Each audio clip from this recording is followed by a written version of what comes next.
여러분의 저녁을 책임지겠습니다. 소통하는 재미 뉴스프리 데스크 아나운서 김민호입니다. 안녕하세요. 성지연 기자입니다. 밤사이 전국 곳곳에 소나기가 내린다고 합니다. 날씨가 막 좋다가도 어느 순간 막 비가 쏟아지고 막 오락가락 하는데요. 강릉에는 맞아요. 비 피해까지도 있었다고 하네요. 아유, 여러분은 괜찮으신가 걱정인데요. 네. 내일도 경상해안은 오전까지, 강원 영동에는 저녁까지 비 예보가 있으니까요. 내륙에도 소나기가 다시 내릴 것으로 보인다고 하네요. 네. 비 우산 꼭 준비하시기 바랍니다. 여러분이 계신 곳은 혹시 비 피해 있으신 곳 없으셨나요? 네. 잘 관리하시고 오늘 노래는 쭌쭈닝님이 신청하신 쿨의 애상입니다. 어제 틀어드린다고 했다가 그러니까요. 저희의 불찰로. 네, 양해 바랍니다. 네. IM 써니님이 오랜만에 라이브로 함께 하신다고 반갑습니다. 강민수님 오늘 백신 예약하시나 봐요. 예약 잘 잡을 거라고. 예, 비 피해도 없으셨고. 빌로바 TV님 낮에 비 왔대요. 소나기가. 예. 박수빈님이 지금 카로풀을 하고 계신다는데 카로풀이 뭐죠? 저는 처음 듣는데. 저도요. 카로풀이 뭔가요? 모르겠어요. 카로풀 아세요 혹시? 저희 MZ 세대가 모른다고 손을. 예. 이세희님이 선영구 빨리 나오라고. 네, 조금만 기다려 주세요. 댓글 좀 읽읍시다. 마음은 알겠습니다만. 한현철님도 평택에 계신데 갑자기 소나기가 내려서 우산 안 들고 있었으면 큰일 날 뻔하셨다고. 그럼 카트라이드 러쉬 플러스의 중반. 예, 카트라이트는 압니다. 카트라이더는 알아요. 예. 그렇군요. 새로 나온 버전인가요, 러쉬 플러스? 빌로버 TV님이 머지 포인트에 대해서 언급해 주셨는데 조금 있다가 바로 다뤄드리겠습니다. 네, 그러네요. 이세님이 김하나 잘생겼다 하셨습니다. 예, 또 제가 뭐라 하니까 또 칭찬으로. 예. 아까 저희 안 그래도 내용이 좀 틀렸다고 지적이 있어가지고 저희가 이제 바로 반영하고 있습니다. 예. 말 잘 듣는. 그러니까 프리데스크. 여러분의 지적은 하나도 저희가 지나치지 않고 다 수용하겠습니다. 네, 감사합니다. 코코님이 연두부 엄마님께서 저랑 성지현 기자 둘 다 앞머리가 똑같아요. 오늘 모양이... 같은 분께서요? 그런가요? 네. 예. 하트 머리 좋아하는. 그러네요, 진짜 똑같네요. 네. 여러분에 대한 하트를 뿅뿅 보내고 있습니다. 명찰이 반사돼서 눈이 아프신가 봐요. 오늘 여러분께서 역시 저희가 수용한다고 하니까 다 말씀해주고 말씀만 계시네요. 해주시면 제가 또 오늘따라 좀 까다롭네요. 네. 예. 네. 예. 조정됐죠? 이제 불편한 거 없으시죠? 네. 같은 미용실은 아니고 이제 분장실에서 같은 네. 분이 아마 오늘 머리를 해주신 것 같아요. 그래요. 자, 이제 300분 가까이 오셨고 첫 번째 코너부터 한번 가볼까요? 네. 예.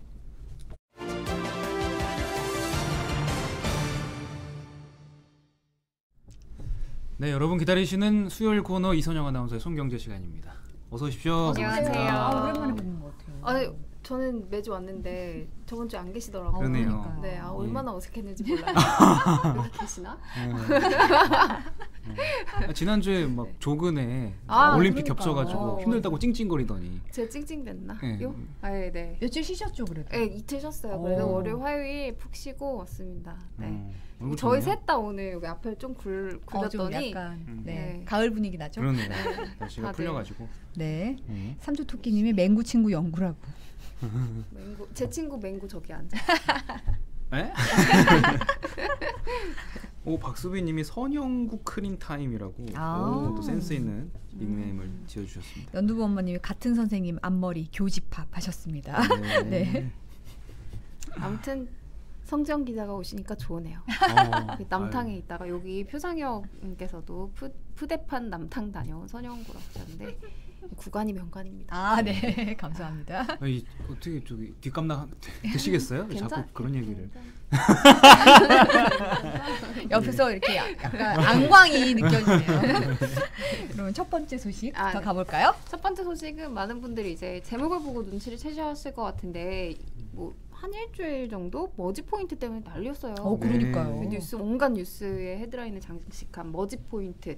아까 댓글 보니까 머지 포인트가 뭐죠? 하고 이제 못 들어보신 분도 계신 것 같아서 일단 설명을 하면 이게 말 그대로 포인트인데 예를 들어서 10,000원어치 음식을 산다 하면 8,000원만 포인트로 결제를 하면 되는 정말 뭐라고 하죠? 신박하다는 요새 표현으로 하면 그런 서비스인데요. 네네. 그러니까 2019년 초부터 이제 이커머스 등에서 20% 할인이라는 이제 파격적인 조건으로 판매가 됐고요. 그래서 뭐 최근에는 가맹점이 2만 곳에 달했다고 하거든요. 뭐 충전형으로 초기에는 운영이 되다가 최근에는 이게 규모를 확장하면서 요새 구독 서비스가 한창 유행이잖아요. 그래서 월에 그렇죠. 뭐 15,000원씩 결제를 하면 뭐 포인트로 15,000원을 페이백 해주면서 20% 할인도 제공하는 형식으로 계속해서 이제 영업을 해왔고, 이게 아무래도 파격적인 조건이다 보니까 쇼핑 커뮤니티를 중심으로 해서 아름아름 이 서비스를 이용하는 사람들이 굉장히 많았어요. 네. 그래서 100만 명이나 됐다고 하거든요. 와. 저도 이제 기사를 보고 와, 이렇게 많아 하고 깜짝 놀랐는데 사용처가 많더라고요. 뭐 마트 그리고 대형 마트 그리고 저희가 아는 그 편의점들은 대부분 다 사용이 가능했고 카페도 가능했고요. 또 이제 이 머지포인트 앱에 들어가 보면 위치 기반으로 해서 뭐 배달의 민족이나 요기요처럼 주변에 가맹점들이 쭉 뜨더라고요. 그래서 식당에서까지도 결제를 할 수 있었다고 합니다. 네. 아니, 4년 동안 100만 유저를 끌어모았고 최근까지도 안정적으로 운영이 되고 있었는데 갑자기 왜 환불 사태가 일어난 거예요?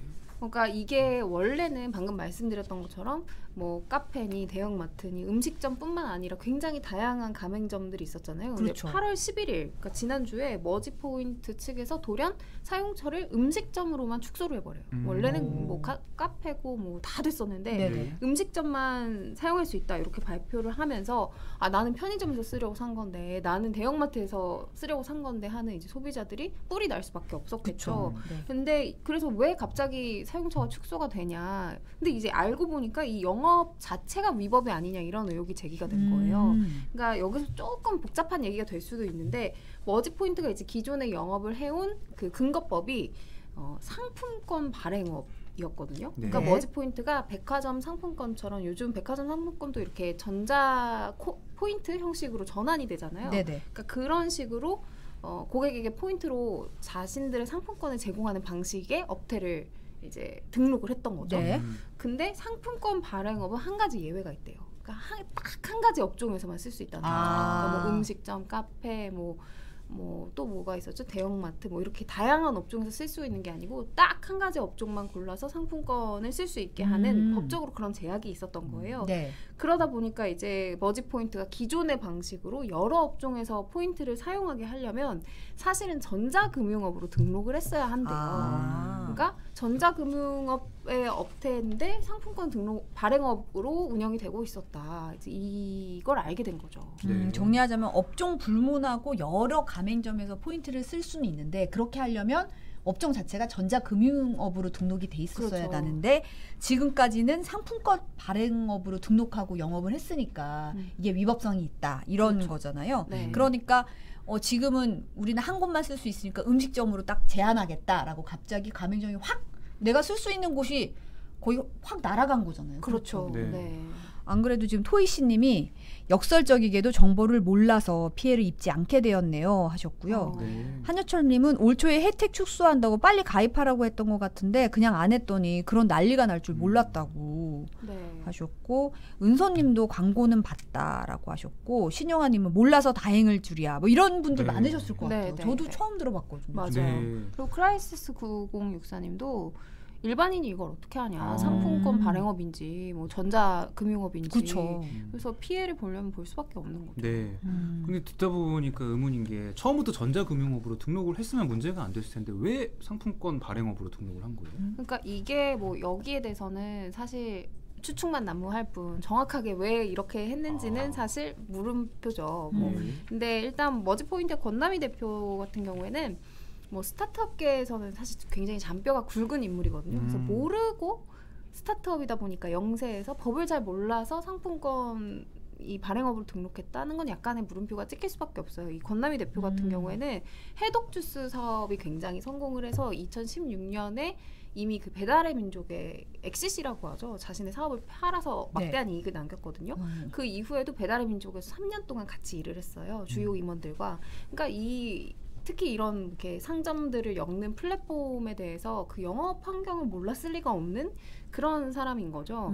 그래서 이제 많은 전문가들이 생각하기에는 단순히 상품권 발행업으로 그냥 의도 없이 시작했다기보다는 네. 사업을 키운 이후에 나중에 이제 전자금융업으로 전환을 하려던 의도였을 거다라고 추측을 하고 있어요. 그러니까 이 두 가지의 가장 중요한 차이는 뭐냐면 전자금융업은 이제 사람들이 돈을 다루는 거잖아요. 그렇죠. 어쨌든 현금을 포인트로 해서 그거를 뭔가 서비스를 이용할 수 있게 하는 거다 보니까 고객 보호 의무라는 게 생겨요. 마치 금융업처럼. 그래서 전자금융업을 하려면 이제 예치금을 외부에 신뢰 있는 기관에 맡겨야 되고 네. 네. 지급보증 보험 이 돈이 잘못될 그렇죠. 수 있으니까 예. 보험에도 가입을 해야 되고 또 혹시나 부도났을 때 피해를 최소화하기 위해서 20% 정도는 이제 자본금으로 무조건 보관을 해야 되는 이런 이제 여러 가지 규제들이 있다 보니까 다 소비자를 보호하기 위한 네네. 규제잖아요. 이런 그렇죠? 제약이 있다 보니까 사업 초기 이런 걸 다 지켜서 시작하기가 힘들잖아요. 그래서 처음에는 일단 상품권 발행업으로 하고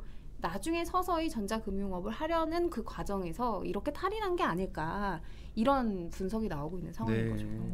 고차사님께서 난 대형사에서 제휴 이벤트 하길래 당연히 전자금융업인 줄 알고 가입했는데 라고 말씀하셨네요. 가가호우님도 대형마트도 사용 승인하고 거래를 했는데 네. 개미들이 뭘 알았겠냐고. 네. 그 말도 그렇죠. 맞죠, 사실은. 소비자 입장에서는 알 수가 없죠. 네. 예, 이런 뭐 기습 공지가 이제 뜨니까 일명 먹튀라고 하죠. 이거를 우려한 이제 피해자들이 회사를 방문을 했는데 사진을 하나 가져왔는데요. 네. 보시겠습니까?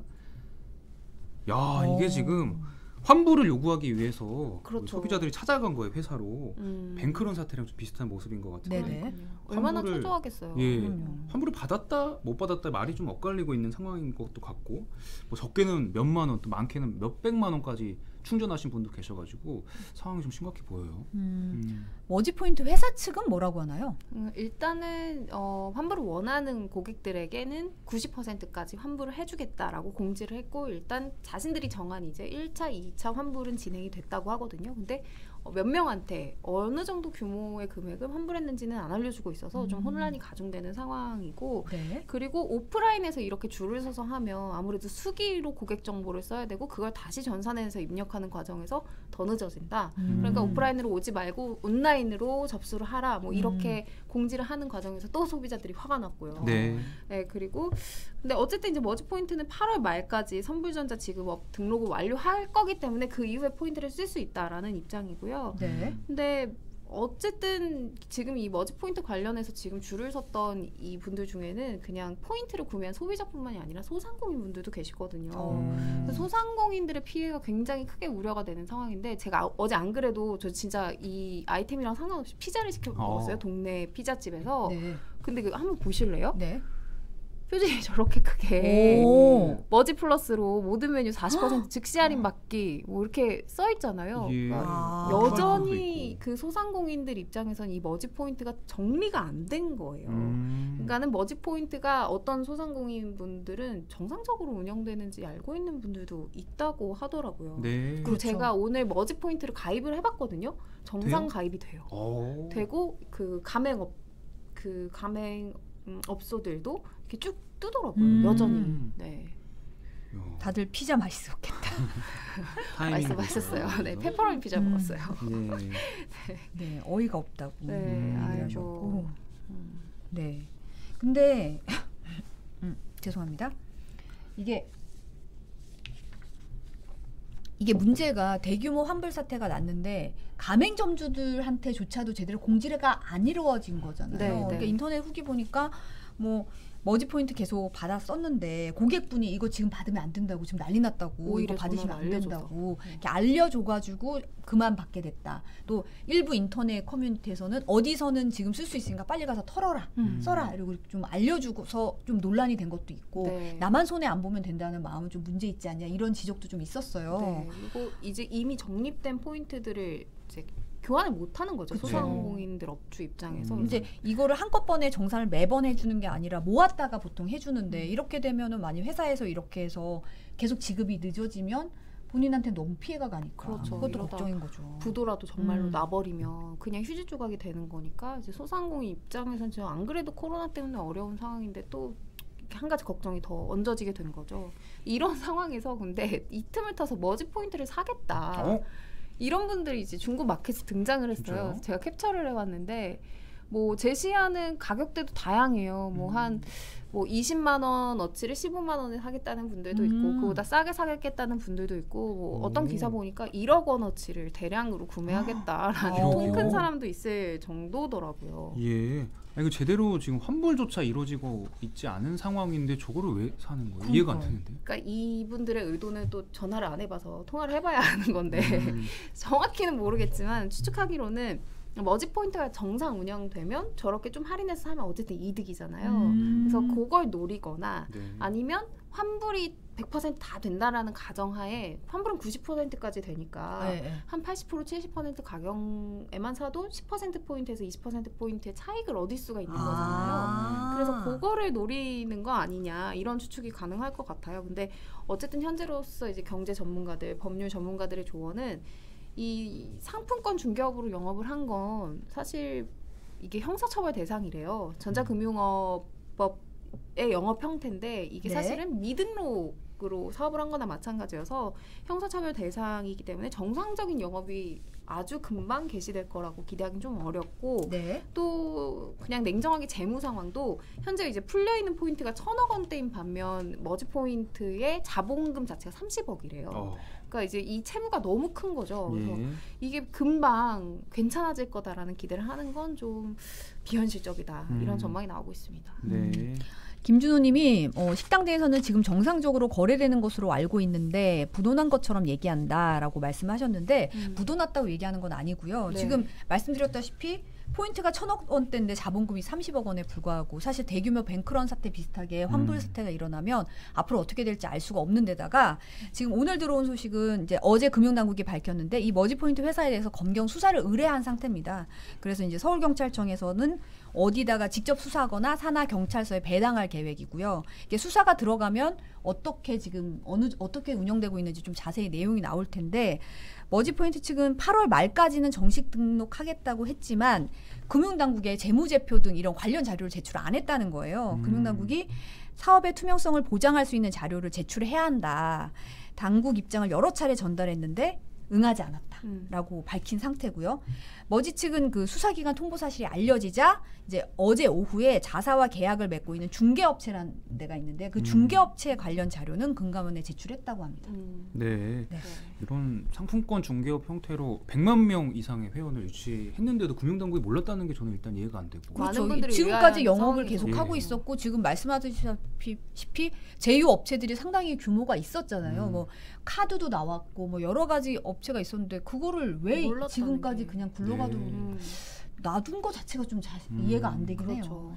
이렇게 포인트 형식으로 그 사업을 하는 규모가 2조 원 정도 된다고 해요. 언제든지 금융당국이 만약에 이걸 몰랐다면은 계속 이런 피해가 또 발견되고 또 발견될 수 있었다는 거죠. 네, 그걸 이제 선불 지급 수단, 이제 이런 형식으로 거래가 되는 거 선불 지급 수단이라고 하는데 이런 선불 지급 수단으로 이루어지는 거래에 대해서 소비자를 보호할 방법이 지금까지는 없다고 해요. 그러니까 진짜로 말 그대로 규제 사각지대에 있는 거예요. 그래서 지금까지는 어쨌든 머지 포인트 사태로 인해서 문제가 이런 문제가 있다는 게 나온 거고 뭔가 안전장치가 생기기 전까지는 소비자 입장에서 그냥 내가 알아서 조심을 할 수밖에 없는 상황이거든요. 그래서 좀 알려드리면 이게 상품권인지 아니면 선불 결제 수단인지 그 앞에 무슨 이름이 붙나를 보면 알 수가 있어요. 뭐 예를 들면은 스타벅스 상품권, 올리브영 상품권, 신세계 상품권 이런 건 앞에 이제 땡땡땡하고 이름이 붙잖아요. 사용처가. 이렇게 사용처가 붙은 거는 상대적으로 안전한 상품권입니다. 근데 만약에 여기저기서 다 쓸 수 있다. 그러면 이제 선불 지급 수단이거든요. 선불 지급 수단 관련해서는 방금 말씀드린 대로 소비자 보호 장치 아직 없다고 보면 되는 상황이에요. 그러다 보니까 이제 소비자 입장에서는 사용을 할 때 좀 조심을 하셔야 될 것 같습니다. 여기저기 막 쓸 수 있다고 하면 다 좋은 줄 알았는데 오히려 조금 더 위험한 측면이 없지 않아 있다고 하니까 조심하셔야겠습니다. 또 주의하시기 바랍니다. 동접자 수가 2,000명을 돌파했네요. 오, 그렇군요. 자, 다음 첫 번째 소식부터 제가 너무 또 뜨거운 걸 가지고 왔나요? 그러니까요. 관심이 많으셔가지고 적당히 따뜻한 걸로 가지고 왔어요. 이번 두 번째 뉴스도 지난주에도 부동산 관련한 뉴스 전해드렸는데 이번 주도 부동산 관련한 꼭지가 빠지지 않았는데 최근 몇 년 동안 이제 유례없는 집값 상승이 일어났다라고 기사가 많이 나오잖아요. 그래서 그 부동산 그 가격 상승 때문에 생긴 여러 가지 논란 중에 이제 부동산 중개 수수료가 있습니다. 네. 복비라고 보통 하죠. 네네. 왜 복비라고 부를까 약간 궁금하긴 하던데. 복을 준다 뭐 이런 거. 집 산 것이 복이라서 그런 건가요? 예전에 복덕방이라서 그런 얘기도 있죠. 복덕방이라고 불렀잖아요. 중개업 자체를. 그래서 복비라고 불렀다는 말도 있고 복덕방 자체도 복과 덕이 깃드는 집 뭐 이런 거를 의미하는 거니까 좋은 뜻으로 쓰였던 말이긴 건 같긴 한데 이게 부동산 거래 대금의 최고 0.9%까지 양쪽에서 사는 사람, 파는 사람 다 받는 구조잖아요. 그렇죠. 근데 최근에 서울 집값이 뭐 한 10억 넘는 곳이 너무 많아지다 보니까 이게 10억에 0.9%면 900만 원. 양쪽에서 받으면 1,800만 원. 상당히 높은 수수료라는 느낌을 받는 거죠. 그렇죠. 그러니까 사실 부동산 요율 개편도 좀 2014년이 마지막이어서 이때만 해도 아파트 중위가격이 한 6억 정도였다고 해요. 그런데 이게 그새 가파르게 올라서 너무 많이 올랐으니까 이 복비가 너무 지나치다, 너무 부담이 된다 이런 지적이 나오고 있는 거죠, 사실. 네. 그래서 이제 7년 만에 정부가 이 요율을 좀 손보겠다라고 결심을 하고 6개월 정도 고심 끝에 총 3가지 안이 나왔는데 세부 사항은 좀 복잡해요. 근데 어쨌든 이 3가지 안의 공통점은 아까 최고 요율이 0.9%라고 했잖아요. 네. 이 최고 요율을 일단 0.7%로 낮추자. 그래서 이 부분에 대해서는 좀 집값 상승으로 인해서 중개료가 과도해진 거에 대한 공감은 소비자와 이제 중개업자들 모두 공감하는 상황이에요. 네. 근데 이제 문제는 이 3가지 안 중에 어떤 안을 이제 세부 사항하고 어떤 안으로 확정되느냐에 따라서 6억에서 9억 사이의 주택 중개 수수료가 좀 달라진다는 거예요. 그래서 예를 좀 간단하게 들어보면 네. 8억짜리 주택 매매를 가정을 해본다면 현재 중개 수수료는 이제 최대 400만 원 냅니다. 근데 만약 1안이나 2안을 선택한다면 중개 수수료가 320만 원으로 한 80만 원가량 이제 줄어드는데 3안이 된다면 400만 원으로 그대로 유지가 된대요. 네. 그래서 이제 1, 2, 3안이 순서대로 1안은 약간 소비자에게 유리한 거, 3안은 약간 중개업자들한테 유리한 거, 2안은 절충안이다. 이런 평가를 좀 받고 있어요. 이게 문답수로 따지면 다 문답이긴 한데 결국은 선택지가 좀 정해져 있는 것 같네요. 약간 1, 2, 3 아니, 그렇죠? 네. 정답은 이거야. 뭐 이렇게 답정너 같은 느낌도 들고. 그렇죠, 그렇죠. 네. 어쨌든 그 3가지 안 중에 뭐가 되더라도 서울 같은 경우 이제 10억 이상을 넘으면 혜택을 보긴 보는데 전국으로 따졌을 때 한 86%가 6억 미만이거든요, 부동산이. 그럼 그거는 똑같은 거 아니에요, 지금 중개 보수가? 네, 바로 문제로 지적이 되는 게 바로 그 부분인데 그러네. 마치 알려준 것처럼 정확하게 짚어주셨네요. 그쵸? 네. 그래픽 볼까요? 네. 그래픽 보시면은 이제 소비자와 중개업소 양측의 이제 입장을 두루 고려했다라고 평가받는 이제 이 안을 제가 이렇게 현행 제도와 비교를 해놨는데요. 국토교통부 자료예요. 근데 보시는 것처럼 이제 6억 미만의 중개 보수는 변화가 없고 그렇다면 이제 가장 거래가 많이 되는 주택에 대해서 소비자들이 중개 수수료가 인하된 거를 체감하기가 어려울 거 아니냐. 네. 이제 이런 비판이 소비자 측에서 제기가 됐고 게다가 집값이 오른다고 그래서 뭐 중개 수수료를 더 낸다고 중개 서비스가 좋아지는 게 아닌데 내가 10억짜리 집을 사나 20억짜리 집을 사나 하는 일은 똑같은데. 그렇죠. 복덕방에서 해주는 일은 비슷하잖아요. 네. 근데 왜 이게 집값에 비례해서 수수료가 정해지는 거냐. 정액제로 바꿔야 되는 거 아니냐. 지금 이거 개편안 자체가 잘못됐다라는 네, 비판도 있습니다. 예. 듣다 보니까 이제 소비자 입장에서는 충분히 이해가 되는데 공인중개사들 입장을 들어볼까 하는데 그래도 반발이 좀 심할 것 같긴 해요. 그러니까 이게 받던 돈을 못 보통은 받으니까. 한쪽에서는 찬성을 하고 한쪽에서는 반대를 하고 그렇게 되는데 지금 양쪽에서 싫어하고 있어요. 공인중개사들도 반발을 하고 있는데요. 집값을 올린 게 우리 책임이냐 공인중개사들 책임이냐 그것도 아니고 가뜩이나 정부 정책으로 매매 자체의 건수가 줄어들어서 우리도 먹고 살기가 힘든데 집값이 올랐다고 중개수수료까지 이제 떨어뜨리면 왜 우리가 이 집값 상승에 책임을 져야 하냐라고 이제 공인중개사들은 반발을 하고 있고 게다가 이제 지금까지도 이 0.9% 최고 요율 0.9%가 의무 요율이 아니고 상한이에요. 상한 여기까지만 받아라 아무리 비싸게 받아도 그러다 보니까 제가 집을 살 때도 그 아파트에 공인 그 중개업소가 여러 개 있으면 복비 제일 덜 받는 데 가서 거래를 할 거 아니에요. 서비스 차이가 없으니까. 네네. 그런 식으로 이제 중개료가 거래되곤 했는데 그런 행태가 더 심해질 거다. 게다가 이제 지방에는 고가주택 비율이 적은데 이렇게 하다 보면 지방에서는 이제 생존을 고민해야 될 정도로 이제 힘들어질 거다라는 네네. 이제 공인중개사들의 목소리도 있습니다. 네. 네.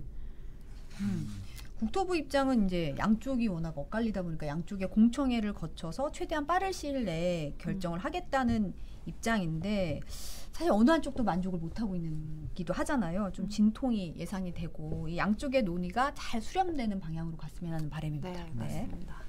자, 그러면 이제 마지막 소식으로 넘어가 볼 텐데요. 네. 맥도날드 좋아하세요? 어우. 없어서 못 먹죠. 햄채면? 햄버거 3개? 3개. 옛날에 뭐 대리버거 이런 건 한 5개까지도 이거는 맥도날드 조그마니까. 상품은 아니지만 예. 네. 대리버거 오랜만에 들어봤어요. 그러니까요. 그 예전에 1,000원 했었는데. 그러니까 1,000원에 이거 막 반에서 돌려주잖아요. 반장, 부반장들이. 맞아요. 아 그런 기억하시죠? 그런 거군요. 아무튼 이제 맥도날드 모두가 좋아하시는 맥도날드. 근데 그리고 최근에 이제 BTS 세트로 그쵸. BTS 굉장한 세트 또 맞죠. 인기를 얻기도 했었는데 네네. 맥도날드가 식자재 재사용 논란으로 시끄럽습니다. 네.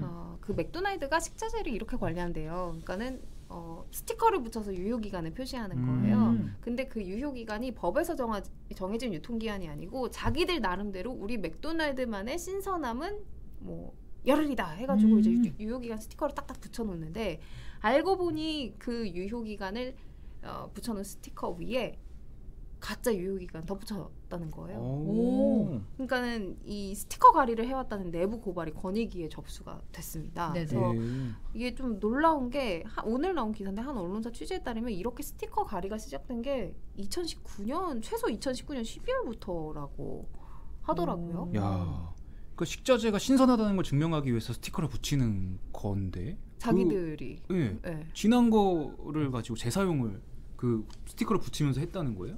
그렇죠. 말도 됩니까? 자신들이 이거 신선한 거다라고 인증을 하고 홍보를 하려고 예. 한 그 스티커 제도를 오히려 악용하고 있었던 거죠. 그거로. 근데 사실 이게 식자재 스티커 가리도 문제가 되는데 이번 사태에서 맥도날드가 더 비난을 받고 있는 부분이 내부 고발로 이 스티커 가리가 논란이 시작되니까 해당 매장에 아르바이트생을 징계를 했어요. 그러니까요. 야. 알바가 무슨 권력이 있어서 알바가 무슨 덕을 보겠다고 스티커 진짜. 가리를 자기가 직접 하겠어요. 시키니까 했을 텐데 꼬리 자르기도 알바에서 자르다니 이건 너무 성의가 없잖아요. 그렇죠. 이건 성의가 너무 없으니까. 아니 더 맥도날드가 무슨 구멍가게도 아니고. 그리고 알바생을 건드리면 안 되죠. 그럼요. 알바들이 뭘 잘못했다고 시키는 대로 분명히 했을 텐데 그럼 누가 시켰냐? 이게 조직적으로 일어난 거냐? 묵인이 된 거냐? 이런 쪽으로 시스템적인 거를 봐야 되는데 알바생 개인의 일탈인 것처럼 딱 손을 그어버리니까 황당한 상황이잖아요. 네, 그거를 또 공지로 설명을 했어요. 그러니까 권익위가 내부 고발을 받아서 바로 이제 경찰에 수사 의뢰를 했거든요. 그러니까 이제 맥도날드가 이제 지난 4일과 6일에 연달아서 사과문을 이제 홈페이지에 띄웠는데 거기에다가 아르바이트생의 개인 일탈이었다 하면서 3개월 정직 처분을 했다고 적은 거예요. 그러니까 이제 소비자들 입장에서는 방금 송지영 기자가 이야기한 것처럼 더 화가 나는 거죠. 아르바이트생이 무슨 잘못이 있겠냐 하면서. 그리고 실제로 서울의 한 매장에서 일하는 맥도날드 아르바이트생의 얘기를 들어보니까 그 스티커를 출력하는 프린터 자체에 아르바이트생 접근조차 안 된대요. 그러니까 뭐 점장이나 이런 어느 정도 이제 권한이 있는 사람만 그 스티커를 출력을 할 수 있다는 거죠. 게다가 이제 맥도날드 식자재 논란이 사실 이번이 처음은 아니잖아요. 그렇죠. 뭐 맥도날드 햄버거 먹은 이제 어린 아이가 지난 2016년에 용혈성 요독성 증후군에 걸렸다. 그래서 뭐 한 차례 소송전이 있기도 했는데요. 네네. 4살에 불과한 이 어린 아이가 신장 투석을 이제 평생에 걸쳐 받아야 된다는 거죠. 네. 신장의 기능이 90%가 잃었다고 하거든요. 네. 근데 이 병이 이제 오염된 육류를 잘 익히지 않은 채로 먹으면 걸리는 식중독의 일환이라고 하는데요. 이 사건으로 인해서 뭐 국정감사까지 받고 난리가 났었던 거 기억나세요? 네. 당시 사법당국의 결론은 맥도날드의 용혈성 요독증후군 관련 혐의에 대해서 증거 불충분으로 불기소 처분을 내렸습니다. 네. 근데 수사 과정에서 맥도날드가 맥도날드의 한 점장에게 허위 진술을 시켰다 이런 것도 있었잖아요. 네. 네, 그러니까 그 패티가 덜 익는 현상에 대해서 질문을 했는데 처음에는 점장이 그런 일은 절대 있을 수 없다 이렇게 진술을 했다가 나중에는 이제 진술을 바꿨거든요. 그러니까 처음에 했던 진술을 맥도날드에서 조직적으로 시킨 거 아니냐 이런 의혹이 있었고 또 이제 나중에 그 문제가 된 패티를 조사하기 위해서 남은 재고를 수거해 가려고 했었는데 15박스가 있었대요. 근데 우리 남은 거 없다라고 거짓말하라고 직원들에게 시켰다는 정황도 들키기도 했었습니다. 네. 네. 근데 사실 한국 맥도날드 대표가 뒤늦게 홈페이지 통해서 사과문도 사실 게재를 했고, 물론 사법당국은 나중에 이제 무혐의 처분을 내렸지만 그게 증거 불충분, 관련성에 대한 증거가 충분하지 않다는 내용이었잖아요. 이제 이때 사과문 내용은 공급업체, 외부 전문가와 함께 식품 안전 프로세스를 개선하겠다 이런 발표도 했거든요. 지금 현재는 어떻게 진행되고 있어요, 수사가? 근데 안타깝게도 결론부터 얘기하면은 그 전에 사건도 무혐의가 났는데 이번 것도 법적으로 맥도날드가 무슨 책임을 지기는 어려울 거라고 보는 시각들이 많더라고요. 그러니까 일단 맥도날드의 식품위생법 위반 여부에 대해서 본사가 조직적으로 개입했는지 아닌지 뭐 수사가 이루어지고는 있는데, 만약에 개입을 했다고 하더라도 2차 유효기간이라는 그 자신들이 설정한 그 유통기한 있잖아요.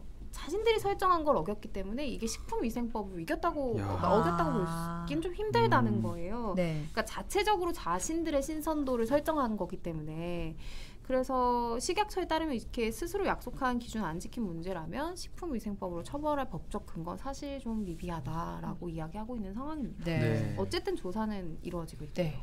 맥도날드 정말 우리 생활에 친밀히 들어와 있는 브랜드고, 하루에 전 2번 먹을 때도 있었거든요. 너무 맛있어서. 법적인 문제는 피해갈 수 있어도 이렇게 소비자를 기만하는 행동은 비난받아 마땅하고 피해갈 수 없다는 점을 꼭 알아주셨으면 좋겠습니다. 네. 자, 오늘 손경제 긴 시간 함께 이선영 아나운서와 했습니다. 다음 주에 뵙겠습니다. 네, 감사합니다. 감사합니다.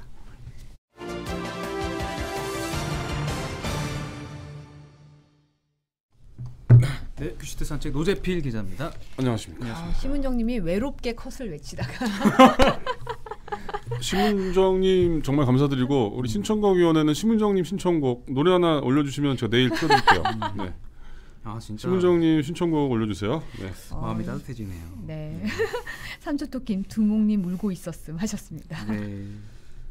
근데 저는 얄미운 게 뭐냐면 차라리 끝까지 다 하든지 꼭 3분 남겨주는 게 제일 얄미워요. 네. 5분 남겼어요. 오늘 5분 5분 남겨주셔가지고, 남겼습니다. 선영구님은 그래도 시간을 넉넉하게 해주셔가지고 제가 굉장히 감사드립니다. 예. 네. 아유, 노재필 두목 오시자마자 사람들이 아주 빵빵 터지고 네, 네. 있습니다. 심은정님 아직 음악 신청 안 하셨네요. 네. 제가 할 수 있는 모든 권력을 동원해서 꼭 틀어드리도록 하겠습니다. 네네. 저기 혼자 라면이라는 분이 오늘 네. 처음 오셨고 네네. 지금 채팅을 처음 남겨주고 계신데요. 한번 좀 읽어주시죠. 잠깐만 잘 안 정편 보이고 확보를 있어요. 위해서. 네. 심은정님 거밖에 안 보여요. 뭐라고 적으셨죠? 그냥 계속 저기 남겨주고 계신데 한번 언급을 해드리는 게 좋을 것 네네. 같아요. 혼자 라면님 해드리세요. 네. 나나님도 오 이걸 보고 있나봐 하셨어요. 혼자 그럼요. 라면님은 네. 크크크 하셨고, 이사나님 저는 왜 댓글을 안 읽어 주시는지 하셨습니다. 이사나님 아닙니다. 네. 자, 가겠습니다. 4분 남았습니다. 네. 오늘은 예. 그 신영아님께서 심은정님 부럽다고 하셨는데 컷을 외쳐주시면 됩니다. 내일 외쳐주시고. 리듬 오브 레인 네. 신청해 주셨어요. 그렇죠. 꼭 적으세요. 네. 내일 하겠습니다. 네. 오늘 뭐 코로나 얘기인데 오늘 이제 6시 기준으로 1,561명. 어제보다 171명이 많은 숫자고요. 네네. 뭐 이렇게 되면 내일은 아마 한 2,000명 가까이 되지 않을까 이렇게 예상이 되고 있고, 사실 우려했던 건데 그 연휴가 끝나니까 좀 확진자가 폭증하는 어떤 그런 그 우려했잖아요. 근데 예. 실제로 좀 네네. 늘고 있고, 금요일 날 이제 정부에서 그 거리두기를 또 어떻게 할 건지 발표를 할 겁니다. 근데 아마 지금 추세면은 내려가는 건 좀 어려울 것 같고, 그러니까요. 아마 4단계가 더 연장이 되지 않을까 싶은데, 그러네요. 네. 이게 지금 지난주에 수도권 이동량이 그 전주보다 4% 정도 증가했다고 그래요. 그러니까 아직 휴가철하고 이런 게 겹치면서 사실은 거리두기가 4단계지만 좀 이동이 많으신 어떤 그런 상황이고, 자 빨리 끝내야 되는데 아유 정말. 그러게요. 네. 자, 그리고 오늘 저희가 여론조사를 했습니다. 네. 오늘 한 건 아니고 이제 오늘 보도를 하는 거죠. 근데 네. 한 달에 한 번 정도 저희가 하는데 코리아 리서치에 의해서 해서 하거든요. 근데 이제 이재명 그러니까 선호도를 물어봤어요. 어떤 후보를 선호하는지. 그랬더니 이재명 지사가 29.8%, 그다음에 윤석열 후보가 19.5%, 이낙연 후보가 10.6% 이렇게 나왔는데, 이게 이제 지난번에 누굽니까 장슬기 기자가 설명도 했지만 사실은 같은 여론조사 기관이 일정한 기간 동안 쭉 하는 거를 한번 추이를 볼 필요가 있는데 한 달 전하고 비교하면 이재명 지사 같은 경우는 2.7% 포인트 상승을 했고 네. 윤석열 후보는 0.2% 포인트 낮아졌어요. 그러니까 격차가 좀 더 벌어졌다고 볼 수 있고. 그다음에 잠깐만요. 제가 이걸 프린트를 너무 많이 해와가지고 숫자가 너무 많은데. 그 와중에 총총님이 노재필 40.8%라고. 51%가 돼야지 왜 48%죠? 이것도 만점을 못 하시나요? 네네네. 1등이에요 40.8%면. 그러게요. 그런가요? 네, 알겠습니다. 근데 저는 제가 40.8%인데 김민아 아나운서는 혹시 뭐 저는 저기 뭐 네. 명단에도 없죠. 자, 저희가 또 여론조사 준비를 했고 양자 대결도 한번 알아봤어요. 알아봤는데 이사나님 두곡님 100%래요. 이사나님 신청곡은 내일 모레 틀어드리는 걸로. 내일 모레 근데 토요일이구나. 다음 주 권력을 남용하고 월요일날. 있어요 지금. 네네. 네.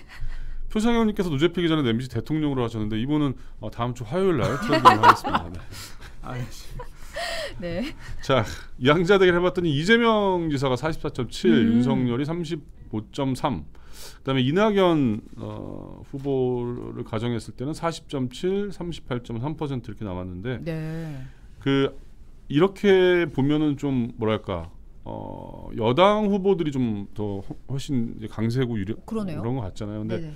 사실은 어느 진영이 당선돼야 하느냐라는 어떤 질문도 저희가 던졌는데 어떻게 나왔죠? 여권이 41.9, 야권이 45.8%예요. 그러니까 이게 사실은 아직은 이제 그 정권에 대한 어떤 그 심판론이라고 하나 뭐 이런 어떤 인식들이 좀 있는 것 같아요.